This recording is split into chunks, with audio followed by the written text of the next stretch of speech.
Shalom, shalom, bonjour, bonsoir selon l'heure à laquelle tu verras cette vidéo. Aujourd'hui, c'est le 31 décembre 2019. Et avant de commencer cette vidéo, avant de parler de ce dont je veux parler, j'aimerais dire merci à Dieu. Merci pour tous ceux qui suivent mon ministère, tous ceux qui se nourrissent à la source que je suis, à la ressource que Dieu permet que je sois. Merci pour toutes les épreuves, merci pour tous les sujets de prière, merci pour toutes les connexions divines, merci pour tout, merci pour 2019.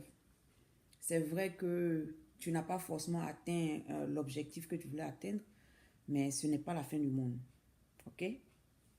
2019 est peut-être fini sans que tu atteignes ton but, mais ce n'est pas la fin du monde. Si tu n'as pas atteint ton but en 2019, tu vas travailler en 2020. Tu es encore en vie. Tant qu'il y a la vie, il y a l'espoir. C'est le plus important. Le souffle de vie, c'est le plus important. Tant que tu as ça, tu peux encore te relever, tu peux encore te battre, tu peux encore atteindre tes buts. Tu es encore en vie.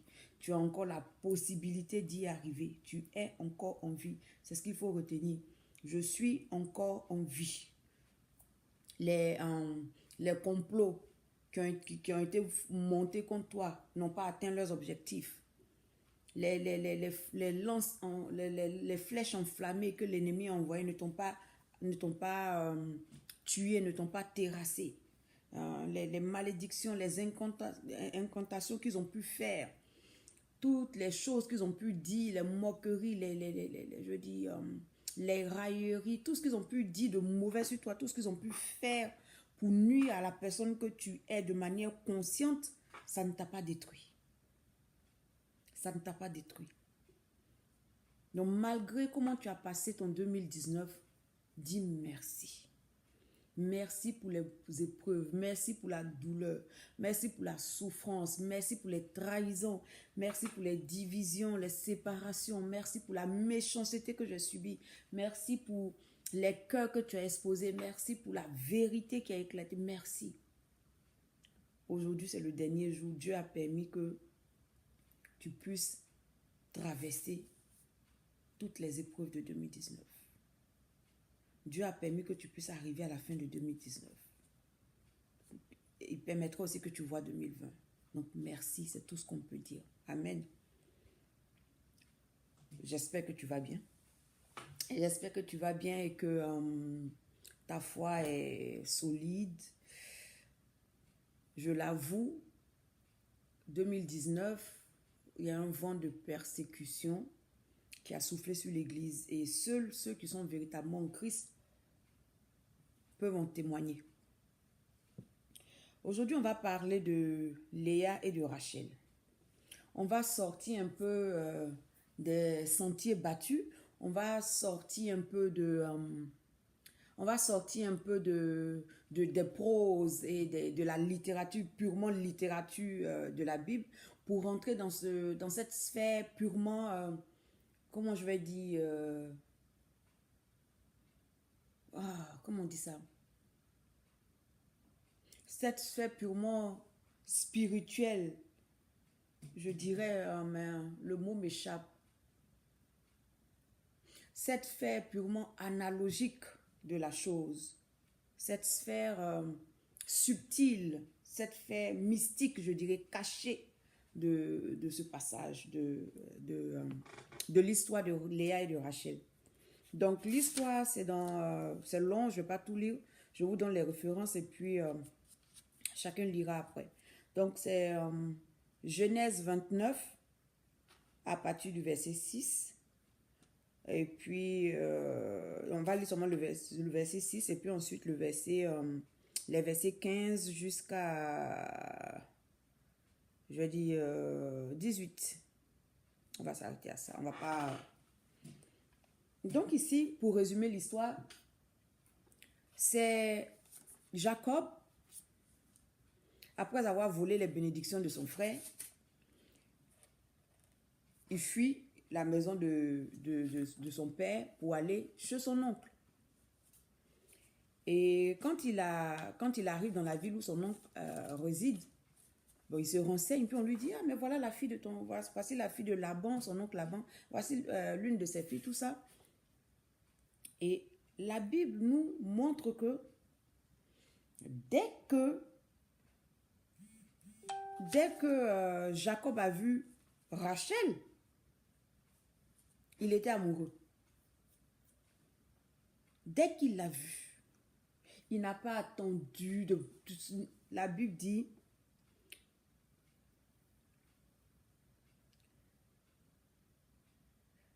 dans le verset 11, et Jacob baisa Rachel, c'est-à-dire qu'il l'a embrassé, il a fait un bisou, et il éleva la voix et pleura. Il y avait une certaine joie, il y avait une certaine, je vais dire, assurance, il y avait comme une certaine satisfaction, comme si enfin je trouvais. Quand tu es en quête de quelque chose, puis enfin tu trouves, il y a ce trop plein de je vais dire, frustration ou bien d'insatisfaction que tu es obligé de relâcher par les larmes. Tu pleures pas parce que tu as envie de pleurer, tu pleures parce que tu avais emmagasiné trop de choses. Et donc, il s'est libéré, il s'est vidé. Et dans le verset 17, on nous dit, Léa avait les yeux délicats, mais Rachel était belle de taille et belle de figure. Donc, la Bible a tenu à nous faire la différence, ou bien à nous montrer ce qui différenciait ces filles-là sur le plan purement physique. Donc, la Bible nous dit que Léa avait les yeux délicats. Mais Rachel était belle. Bon, on n'a pas dit que Léa était vilaine. On dit qu'elle avait les yeux délicats. Mais que Léa avait les yeux délicats et Rachel était belle de taille et de figure. Je me rappelle la première fois que je me suis vraiment concentrée sur ce test. Je dis, aïe. Donc, en fait, c'est la beauté qui a frappé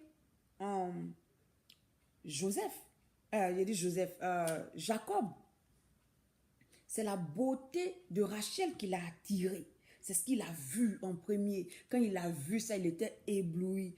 Tout à coup, c'est elle que je veux. Parce qu'elle correspond à ma première manière de voir les choses. Elle correspond à ma première manière d'analyser les choses. Elle correspond à mon superficiel. Et donc, voici l'histoire d'un homme qui s'en va se cacher, qui s'en va se marier. Il arrive dans la famille, il dit, je veux marier la plus petite, qui est belle. Et le père des deux filles s'arrange pour qu'il marie d'abord l'aînée, parce que Léa était l'aînée. J'ai longtemps, bon, je dis selon ce qu'on avait l'habitude d'entendre prêcher, Laban s'est foutu de Jacob, et lui, il lui a donné, ok, ça on a compris ça. Si on sort de ce côté littéraire là, comment comprendre l'allégorie derrière ce texte? Parce que c'est purement allégorique. Rachel et Léa sont deux entités purement allégoriques. Donc, on va chercher à savoir ce que représentent Léa et Rachel véritablement. On va chercher à rentrer dans le secret du test pour comprendre ce qui est caché derrière cette histoire. Parce que si c'est Dieu qui a permis que Jacob soit béni par leur père Isaac, et que c'est lui qui a suscité, qui a mis, comment on appelle ça, qui a donné à Rebecca de lui dire il faut fuir tout le temps, c'est Dieu qui gère, c'est pas tout ça, et que c'est Dieu qui l'a envoyé là-bas pour qu'il marie Rachel. Dieu aussi va s'arranger pour ne pas qu'on lui donne d'abord Léa, si c'est Rachel qui doit marier. Donc, comment comprendre que Dieu laisse faire certaines choses? En fait, quand tu comprends le secret de ce test, tu comprends que Laban ne s'est pas foutu de Jacob. Au contraire, Laban a été un instrument entre les mains de Dieu pour équiper Jacob comme il se fallait. Amen. Ok. Trêve de commentaires. Ok, donc, voici Léa qui a les yeux délicats. Et Rachel qui est belle. Elle-même, on n'a même pas besoin de donner les petits. Elle est belle. Elle est belle physiquement. Quand tu la vois en même temps, tout ce que tu remarques, c'est son éclat. Elle brille. C'est comme le soleil, on ne peut pas cacher ça. Rachel est belle. Mais on dit, Léa a les yeux délicats. Selon le dictionnaire, ce qui est délicat, c'est ce qui plaît par la qualité. C'est ce qui est caractérisé par la finesse. C'est ça la délicatesse, c'est ce qui est délicat. Donc, au contraire ici, on n'est pas en train de nous dire que Léa est vilaine. On est en train de montrer un côté supérieur de Léa. Une qualité intérieure de Léa. Parce que quand on parle des yeux, on parle de compréhension. La Bible dit, si ton œil, qui est la lumière, comment on appelle ça, est éteint, si ton œil ne voit pas en ce moment, tu seras complètement dans l'obscurité. Je paraphrase ce passage que je n'arrive pas à me rappeler. Tu es complètement dans l'obscurité. Donc, quand on parle ici des yeux délicats, on parle de la compréhension que Léa a du spirituel. De quel genre de femme elle est. C'est une femme qui a la compréhension aiguisée. C'est ça Léa. C'est une femme qui a la compréhension aiguisée. C'est l'aspect spirituel. C'est la compréhension des codes. C'est la compréhension de la volonté de Dieu. Et donc, contrairement à Léa, Rachel, c'est ce qui frappe aux yeux. C'est l'extérieur, c'est le matériel, c'est le physique. Donc, en vérité, Léa et Rachel sont les deux faces d'une même pièce. Mais la Bible dit que Léa est l'aînée. Ça veut dire quoi? Bon, littéralement parlant, simplement parlant, c'est qu'elle est née en premier. Ça veut dire quoi? Ça veut dire que, comme Laban l'a dit chez eux, on ne marie pas la petite avant de marier l'aînée. Il faut que l'aînée soit mariée d'abord. Ça veut dire quoi? Ce n'est pas une histoire de tradition ou quoi que ce soit. C'est une histoire, c'est un code pour dire que avant de posséder ce qui est matériel, ce qui est visible, tu dois posséder l'invisible d'abord. Parce que tout ce qui est visible vient de l'invisible. Quand tu as une bonne compréhension de l'invisible, quand tu as une maîtrise de l'invisible, en ce moment-là, ton visible peut être protégé. Parce que ça ne sert à rien.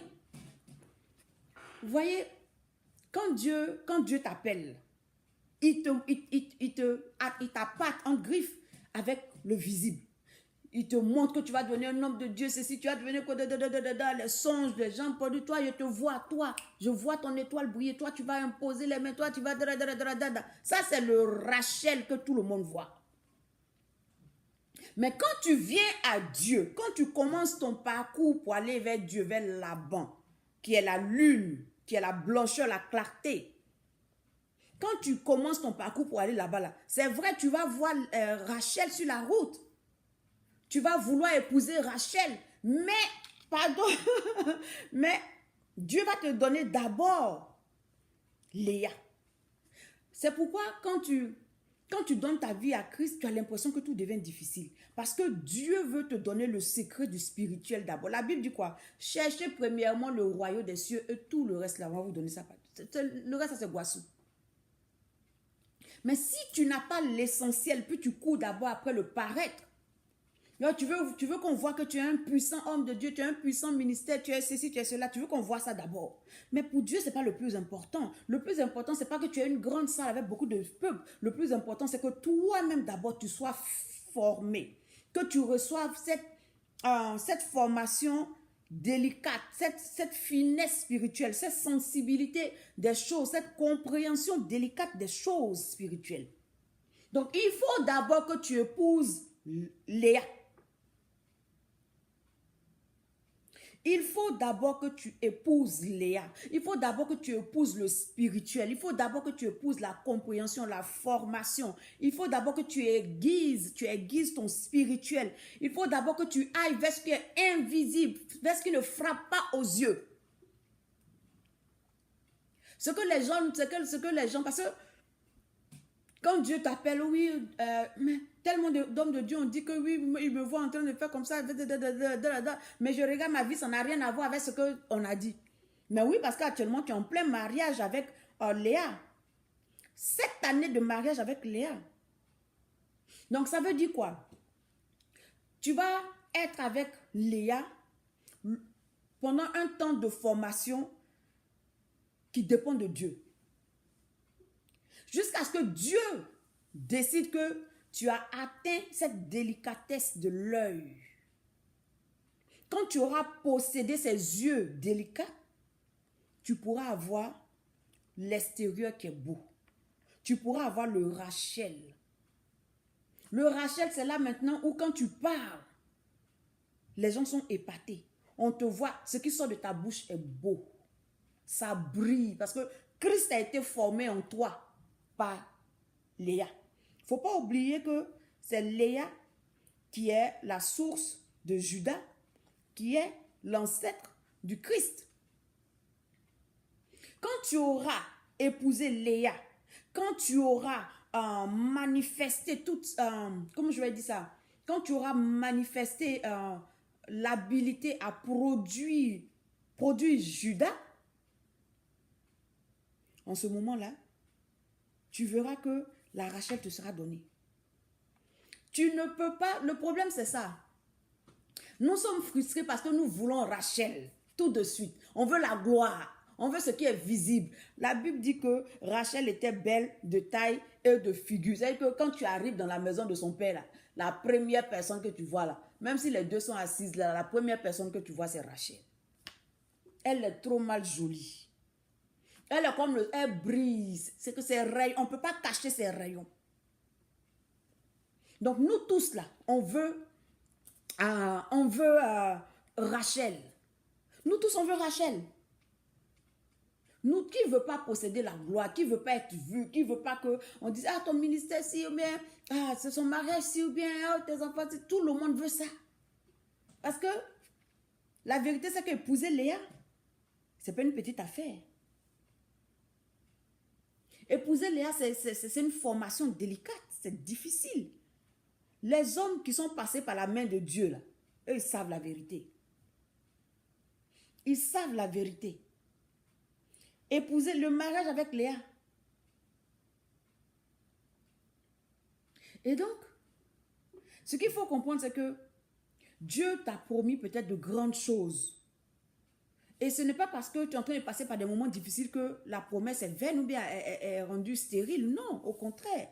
Dieu est en train d'accomplir la promesse. Parce qu'il ne peut pas te faire épouser Rachel si tu n'as pas possédé Léa. Si Dieu te donne la cadette avant l'aîné, en ce moment-là, il va te perdre. Parce que tu ne seras pas équipé pour, comment je vais dire, tu ne seras pas équipé pour gérer la gloire. Pour gérer la gloire, tu ne seras pas équipé. Pour gérer la popularité. Parce que Rachel, c'est tout ça. C'est ce qui est visible. C'est ce qu'on voit. C'est ce qui frappe à l'œil. La popularité que tu cherches là, tant que tu n'as pas maîtrisé le spirituel, si on te donne la popularité là va te tuer. La notoriété que tu cherches là, et puis tu es en train de te battre pour être sur l'affiche de tous les hommes de Dieu là, et puis tu es en train de faire lèche-botte pour qu'on te voit avec Pierre-Paul Jean là. Cette notoriété que tu cherches là, tant que tu n'as pas eu d'abord cette formation délicate, tant que tu n'as pas possédé Léa et qu'on te donne Rachel, tu vas te perdre. Tu vas te perdre. Léa avait les yeux délicats. Léa avait une compréhension. Léa, c'est le symbole de la compréhension aiguisée, affinée. Parce que ce qui est fin là, c'est ce qui est... c'est luxueux, ça a de la grande valeur, ça a de la valeur. Ce n'est pas les trucs grossiers là, ce n'est pas les compréhensions grossières qu'on trouve sur le marché partout, non. C'est de la haute qualité. L'intonation même a changé. La haute qualité. C'est de la haute qualité. C'est ce que représente Léa. J'ai entendu dire, oh, Léa était vilaine. Donc oui, c'est n'importe... Bon, je ne vais pas dire c'est n'importe quoi parce que chacun a son niveau de compréhension des choses, mais c'est une... Comment on appelle ça? C'est une compréhension grossière. C'est une compréhension, je vais dire, diluée. C'est une compréhension de lait. Mais au-delà de ça, Léa représente ce que tu dois posséder d'abord. Ça veut dire que nous, les hommes, quand on arrive quelque part, ce que nous frappe aux yeux, là, c'est ce qu'on veut d'abord. Mais ce n'est pas ce que Dieu a prévu pour nous d'abord. Dieu a prévu pour toi que tu puisses acquérir la connaissance. Il dit chercher premièrement le royaume. Le royaume, là, ce n'est pas une place dans le ciel, on va trouver pour dire que c'est physique. C'est tout ce qui est spirituel. Parce que le royaume, c'est tout ce qui... Quand il te dit chercher le royaume, c'est de chercher à connaître tous les principes qui régissent le spirituel. Tous les principes qui vont te donner de véritablement dominer en tant que fils ou fille de Dieu. C'est ça. Une fois que tu as ça, en ce moment-là, ta lumière peut briller. Mais imagine, tu n'as aucune formation, tu n'as aucun savoir, tu n'as aucune compréhension des choses divines. Et puis tu t'en vas ouvrir une église. Mais tu vas dire quoi aux gens? Si ce n'est pas pour aller prendre les prédications des autres, comme je les vois plein sur Facebook à faire, prendre des prédications des autres, venir réciter ça, sans aucun discernement. Quand on lit, comment on appelle ça, cette histoire, ce récit, on pense premièrement que, mais Laban s'est foutu de Jacob. Mais non, au contraire. Si c'est Dieu qui a envoyé Jacob chez Laban, si c'est Dieu qui est comment on appelle ça, au contrôle de la vie de Jacob, en ce moment-là, c'est lui qui gère tous les détails. Et c'est ce qu'on oublie de comprendre. C'est pas parce que tu es tombé dans un trou que c'est pas Dieu qui t'a mis là-bas. Parce que sans sa permission, tu peux pas tomber dans le trou là. Parce que du filet de l'oiseleur, lui-même, il t'enlève. Donc, quel piège peut être devant toi que Dieu ne voit pas? Puis genre, ça va vous surprendre, vous deux, tu es tombé. C'est pas possible. Donc, tu dois comprendre que, on doit comprendre et accepter que même le malheur, là, c'est lui qui permet que ça atteigne le juste. Parce qu'il sait comment te donner la formation dont tu as besoin. Il sait comment faire venir vers toi Léa. Il sait comment te détourner de Rachel. Il sait comment faire. Donc, il faut comprendre que ce n'est pas juste une histoire de, oui, il voulait telle femme, il n'a pas eu un lot à donner. Non, non, non, non. Ça va plus loin que ça. Léa et Rachel sont les deux faces d'une seule pièce, le spirituel et le physique. Le spirituel et le physique. Tu ne peux pas courir après le physique sans avoir au préalable possédé le spirituel. Tu vas te perdre. Parce que dans cette histoire où nous sommes là, nous vivons dans deux mondes en même temps. Nous vivons et dans le physique et dans le spirituel. Mais c'est ce qui est dans le spirituel qui agit sur le physique. Donc il faut t'arranger. Il faut savoir avoir le discernement. Il faut demander le discernement pour comprendre ce que Dieu est en train de faire de ta vie. Pourquoi depuis que tu as donné ta vie à Dieu, que tu as commencé à marcher avec lui, pourquoi les choses ont commencé à se compliquer? Pourquoi il a commencé il y a des forteresses qui ont commencé à se briser, que tu avais des manières de comprendre les choses, des manières de croire, de ci, de ça. Et puis, au fur et à mesure que tu avances, tu réalises que donc ça, c'était faux. Donc ça, c'était pas comme ça c'était ci. Ça. Tu es en plein mariage avec Léa. Tu es en plein mariage avec Léa.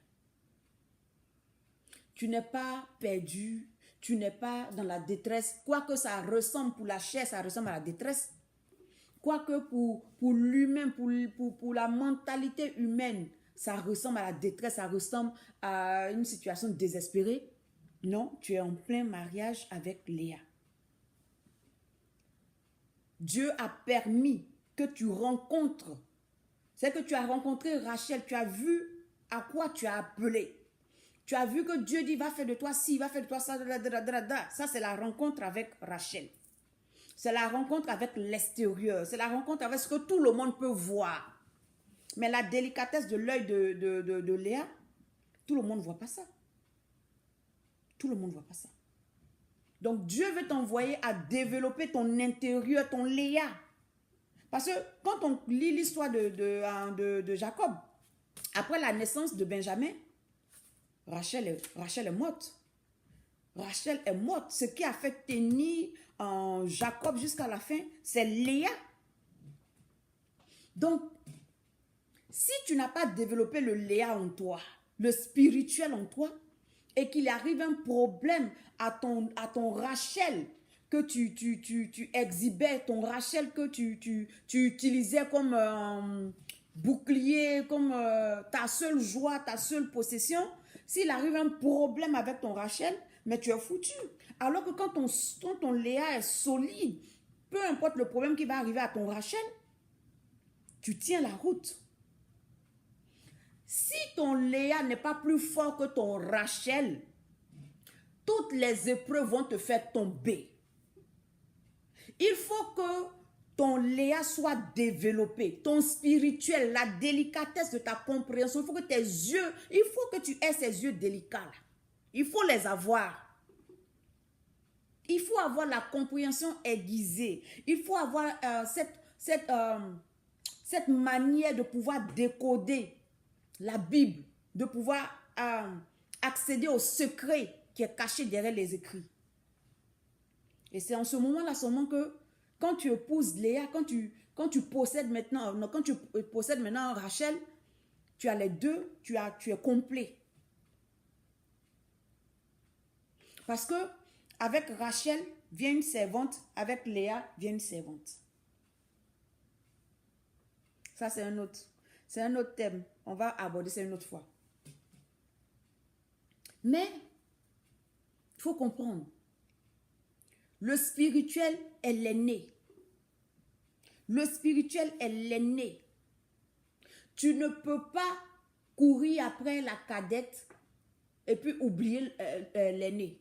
Tu prends l'aîné d'abord. Parce que c'est l'aîné qui a droit à la double portion. Avec l'aîné, tu as droit à la double portion. Ça nous ramène à qui? Élie et Élisée. Avec l'aîné, tu as la double portion. Donc, il faut toujours, au-delà de ce que tu peux vivre, chercher à comprendre. Chercher à voir le pour et le contre. Chercher à comprendre c'est quoi l'intérêt spirituel de ce que je suis en train de vivre. C'est quoi la leçon délicate, cachée. Parce que ce qui est délicat, ce n'est pas quelque chose qu'on peut voir comme ça. Ce qui est délicat, la plupart du temps, c'est fin, tu vois, non? C'est fin, c'est caché, c'est abstrait. Ce qui est délicat n'est pas exposé comme ça. Genre, quand tu arrives dans la maison d'une femme, il y a les assiettes pour tous les jours, et puis il y a les assiettes de fête. Ça, c'est les finest china, les trucs en porcelaine, tu es caché quelque part là-bas. C'est ça. Donc, il faut toujours t'assurer que, il faut comprendre surtout que quand Dieu te donne une vision, quand Dieu te dit, va là-bas, il y a quelque chose pour toi de bon, je vais faire de toi Pierre, Paul, Jean, c'est. Quand Dieu te fait une promesse là, après cette vidéo-là, quand Dieu te fait une promesse, commence à prier, Seigneur, équipe-moi pour la promesse. Parce que c'est ce qu'il va faire de toutes les manières. Dieu ne va pas te donner Rachel d'abord. S'il te donne Rachel d'abord, tu vas te perdre. C'est Léa qui va te permettre de gérer Rachel. C'est Léa qui va te permettre d'avoir Judas. Même si Rachel te donne comment il s'appelle le petit là? Joseph.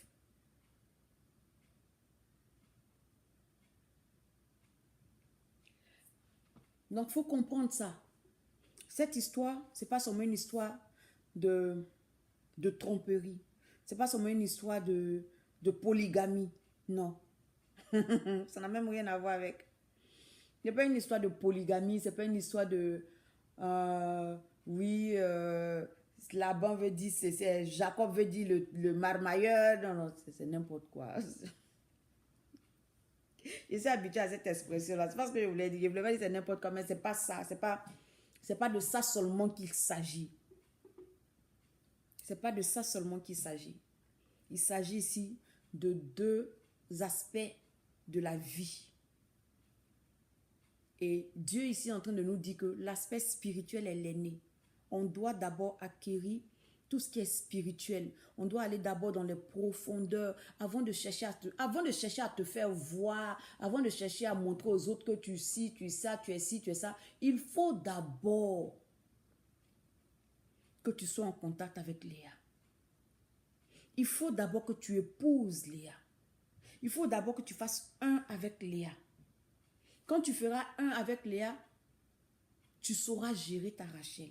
Tu sauras gérer ta popularité. Tu sauras gérer ton éclat. Tu sauras gérer la notoriété. Tout ce que les gens voient dehors là. Parce qu'il faut comprendre quelque chose. Hein. Les gens te voient, ou bien ils suivent ton ministère, ou bien ils t'entendent parler, et puis ils se disent, oh non, mais cette femme-là, elle a une manière de comprendre la Bible. Tu te demandes, mais elle n'est pas normale. Et moi, je connais quelqu'un qui avait l'habitude de m'appeler extraterrestre, même si maintenant, il me voit en diable, mais il avait l'habitude de m'appeler extraterrestre à cause de qui je suis. Et les gens te voient, ils disent tout ça, mais les gens ne savent pas ce qu'a coûté ton mariage avec Léa. Et même le mariage avec Rachel prend autant d'années. Qu'est-ce qu'on doit comprendre? Que nous, dans notre ignorance, on court pour aller se faire voir et puis on prend des coups. C'est ce que tu ne comprends pas quand tu te montres là. Parce que on vit dans deux mondes. On vit dans le spirituel et dans le physique. Si tu ne maîtrises pas ton spirituel, ceux qui maîtrisent leur spirituel vont maîtriser ton physique. C'est de ça qu'il s'agit.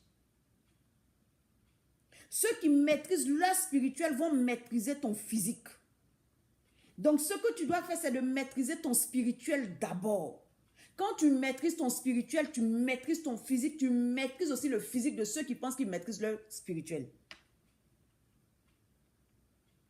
On est là, c'est dans une histoire de combat spirituel. C'est un truc qui n'a rien à voir avec la chair et le sang d'abord. C'est pourquoi la Bible peut dire que nous n'avons pas à combattre contre la chair et le sang, mais contre les principautés, les dominations. Quand on parle des esprits, c'est une classification d'esprit. C'est une classification d'esprit, d'énergie, de puissance. C'est de ça qu'il s'agit. Donc même si c'est Pierre qui est venu te chercher par là, tu sais que derrière Pierre, là, il y a quelque chose qui l'anime. Si tu maîtrises ce qui anime Pierre, en ce moment-là, Pierre lui-même, il n'est rien devant toi. Parce que ce qui le booste, ce qui l'encourage, ce qui est sa source, là, toi, tu maîtrises sa source. Si tu maîtrises la source Pierre, tout ce qu'il va venir raconter, ça ne te dit rien. Mais si tu ne maîtrises pas, parce que pour maîtriser la source de Pierre, il faut que toi-même, déjà, tu maîtrises la source de ta création. Qui tu es, qu'est-ce que tu as, qu'est-ce que tu peux faire, qu'est-ce que tu ne peux pas faire. Tout ça, tu dois maîtriser ça d'abord. Tu dois épouser d'abord Léa. Quand tu maîtrises ça, tu maîtrises ton spirituel, tu maîtrises ton identité, tu maîtrises les principes qui régissent, qui régulent le royaume des cieux. En ce moment-là, quand un combat se place devant toi, c'est vrai, ça peut te dérouter quelquefois.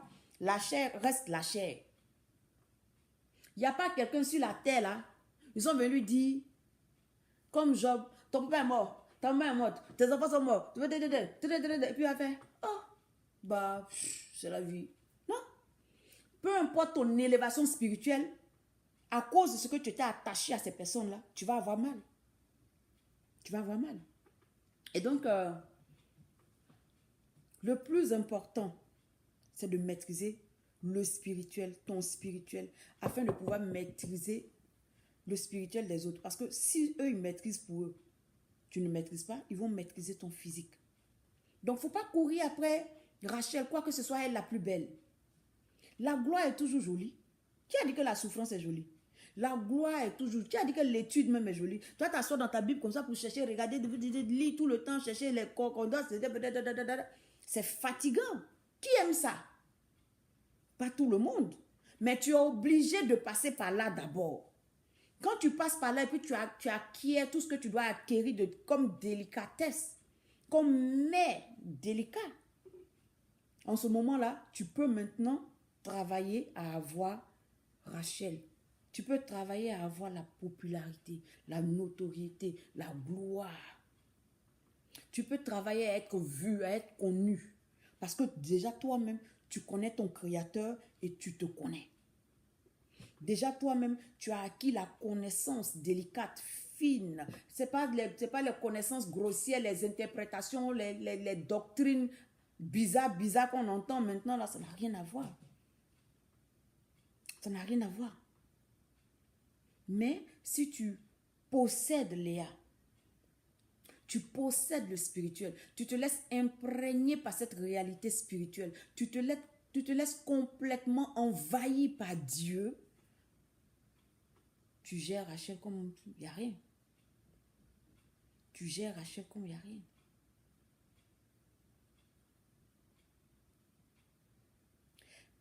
Quand on parcourt l'histoire de ces deux femmes,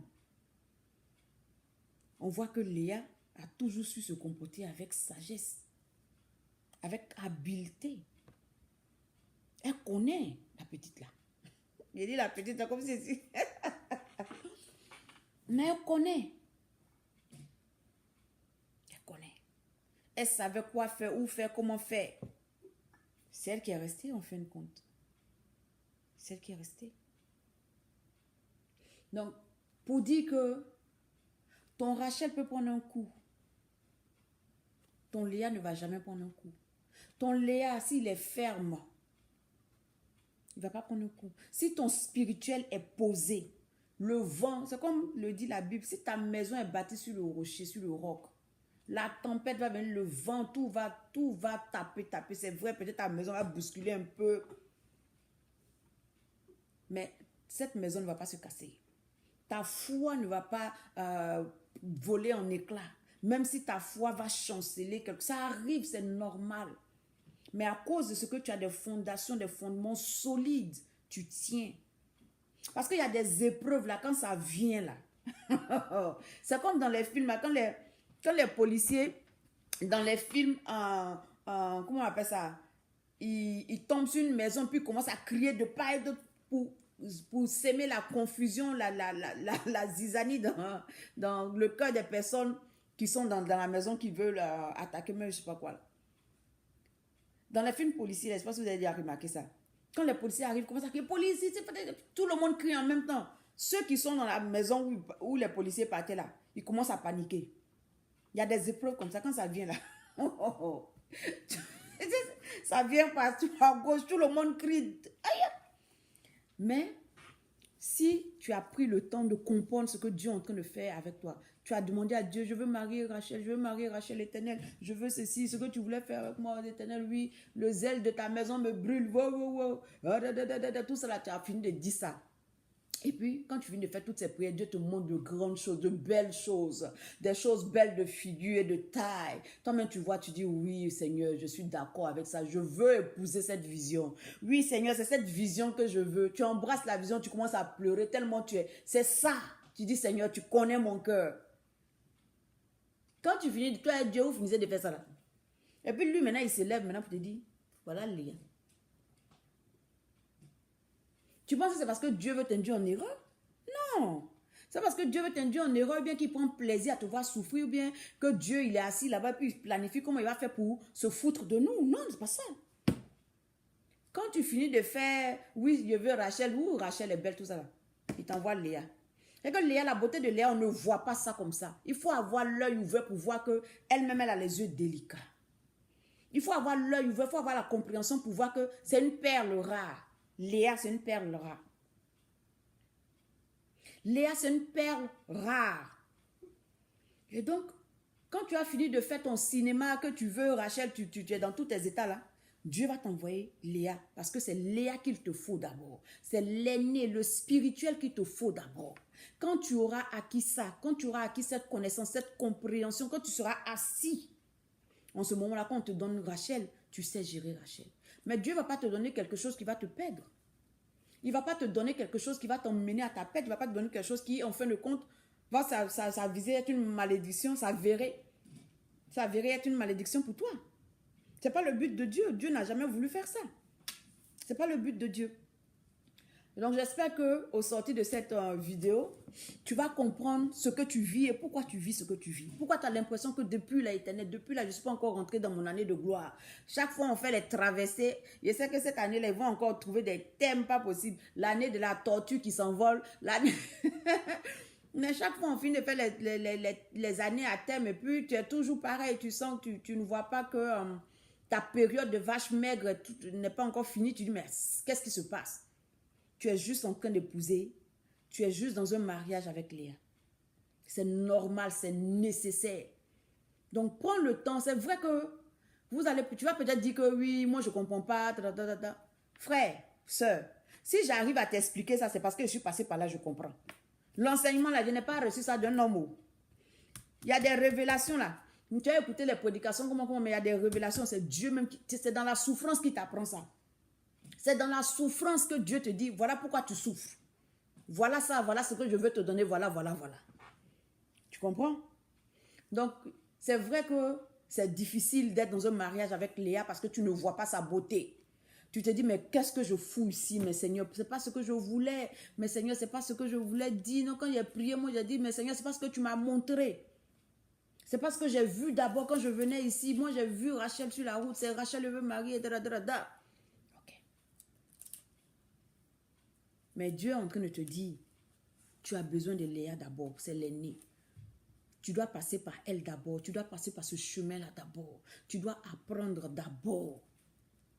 Quand tu auras appris, en ce moment, tu peux travailler sur autre chose. Mais il faut d'abord travailler sur ton homme intérieur. Cet homme qu'on ne voit pas, cette personne qu'on ne voit pas, mais qui est la personne la plus importante. Parce que celle qu'on voit dehors ici, là, c'est juste le reflet de ce qui est dedans.